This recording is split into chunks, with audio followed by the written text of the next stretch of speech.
So the government is weighing up a digital ID scheme dubbed the Brit Card, brainchild of Tony Blair's institute, to tackle what they say is illegal migration and welfare fraud. It would, apparently, confirm people's rights to live, work and claim benefits in the UK. But could it just stop small boats? Will it do anything with the small boats or just chip away at your privacy? Let's speak to the Labour MP for Rother Valley, Jake Richards, and from Big Brother Watch, Matthew Feeney. Jake, I know you're a big supporter of this. Tell us why. Look, I think it's one way in which we can add a further mechanism by which to tackle illegal migration. It's by no means going to solve it all overnight. I don't think anyone is pretending that it could, but we know that illegal working is one of the main drivers of illegal migration, and this is a mechanism by which it would help enforcement clamp down on that. But you're already supposed to have papers, Jake. You're already supposed to have the right to work here. So this will be no different. Well, the digitalisation of it makes it simply easier for enforcement people to check whether people have the rights to work here, whether people have the rights to access public services.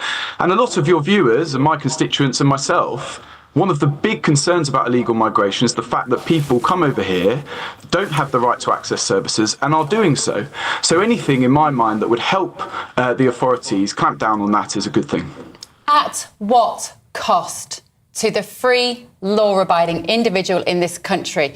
Matthew Feeney from Big Brother Watch, what is that cost, potentially? Well, the cost is very significant. We should be absolutely clear about what we're talking about, which is this would be a mandatory and universal ID scheme for millions of law-abiding citizens and visitors in this country. And I think it's very important to clarify that this is the infrastructure required for mass surveillance, and even the paper that Labour Together put out notes that every identity check used with this new system would send metadata to the Home Office. And it's all well and good to say that this would help crack down on illegal immigration or cut down on benefit fraud. But it's very important to keep in mind that this kind of ID scheme can be used for all sorts of things in the future that are not envisioned at the moment. And it is up to the government to make a case for why this would be effective. Keep in mind, a lot of illegal immigrants are already skirting around the requirements for employment, for benefits. It's unclear to me why a mandatory app on a smartphone would make a significant dent in that. Jake, this is nothing to do with migration, this digital ID system. Let me give you an example. So during the pandemic, I didn't have the COVID vaccine. Therefore, I didn't have the vaccine passport on my phone. Therefore, there were aspects of normal life going to a restaurant that I couldn't do. You are going to make that sort of threat to the individual permanent. I just disagree with you on that, Bev. Look, there are definitely concerns about how we use our data, how we share our data every day. We do more and more with the private sector, with private companies and with government already. What this scheme is about is trying to use that data as effectively as possible. But I accept and agree with the representative from Big Brother Watch. There are concerns about this, and it has to be done in a very careful way. And those privacy concerns have to be addressed.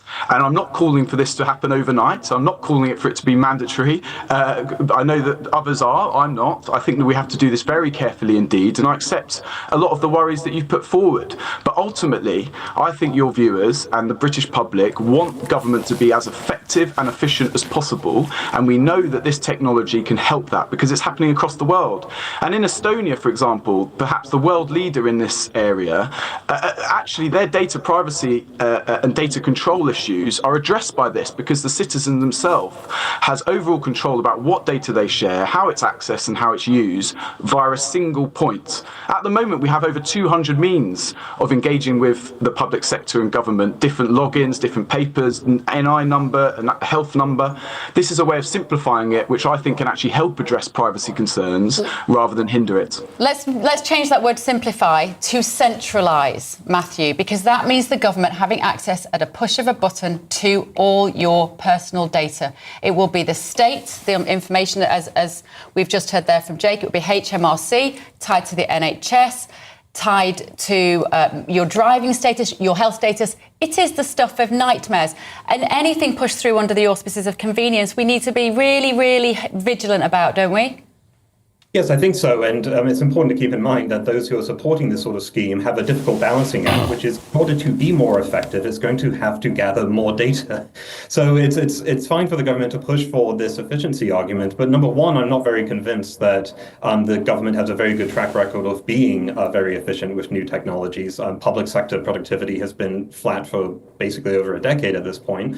And secondly, on popularity, I would just say let's not compare the United Kingdom to Estonia, which no offense to Estonia, but it's a small country, only a few million people compared to us, and has a very different civic culture.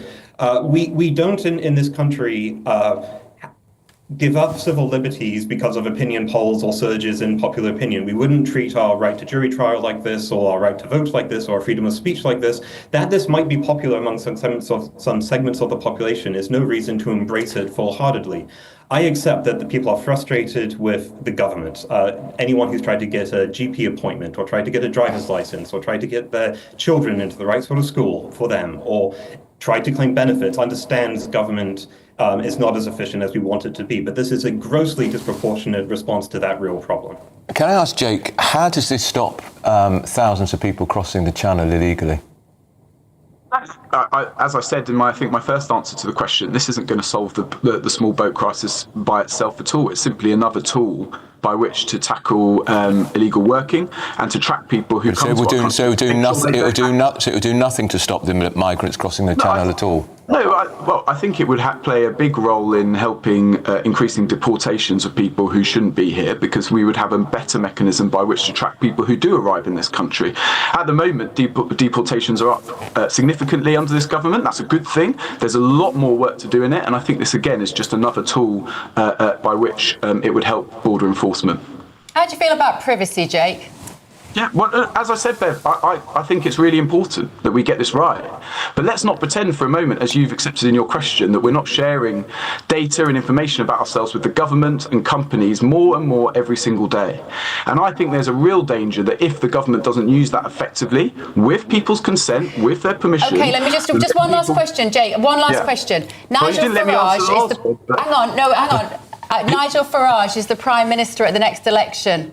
How do you then feel about being tied to a digital ID as a socialist? Well, hold on. There's a lot of things there in that. Use your imagination, because this requires a lot of imagination, this issue. No, I know. But look, if whoever is democratically elected as Prime Minister after the next election, then they will have the tools of the government to do the job in which they were elected to do. And then you'll be very sorry if it's a government that you don't like who can watch all your data, Jake Richards. They know what you're looking at, they know what you're saying, and then you could have real life blocked because your phone won't work. I believe in democracy, and if the British people want to elect someone like that as their Prime Minister, then so be it, and I wish them well in their task.